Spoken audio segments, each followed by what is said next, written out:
Tonight, dramatic armed raids across the region, multiple arrests, and an invitation to join the team leading it on the front line. With a recent reorganisation of specialist teams, we ask if this marks a major shift in policing the Midlands. An organised crime group responsible for over 50 violent offences and more than 100 counts of theft, robbery and burglary. But their ties to drugs, guns and extremist organisations meant they drew attention from the Midlands counter-terrorism unit. When I came into post, one of the first things I looked at was how our resources were being used and whether we were aligning them properly against threats and priorities in the region.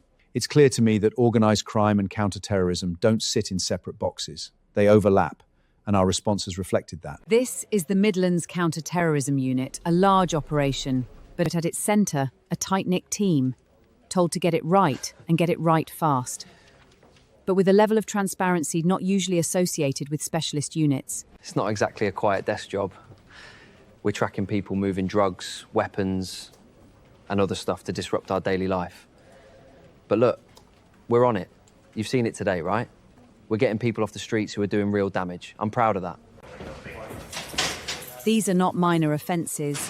They are carried out by individuals who show little regard for communities or those protecting them. Yet some observe the tactics being used border on the excessive. Look, I get why people say that. From the outside, it can look heavy-handed. I understand that. But it's not meant to be comfortable, it's meant to be effective. We're dealing with people who are organised, capable, and prepared to do real harm. So we move early, we don't take chances.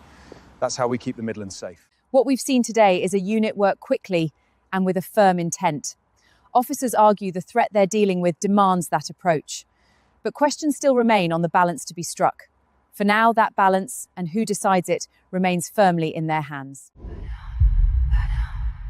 I feel the pulse beneath my skin, shadows rising from within. Darkness grows and I won't hide, every beat is my guide. Heart in motion, freezing wild, facing fate with iron trowel.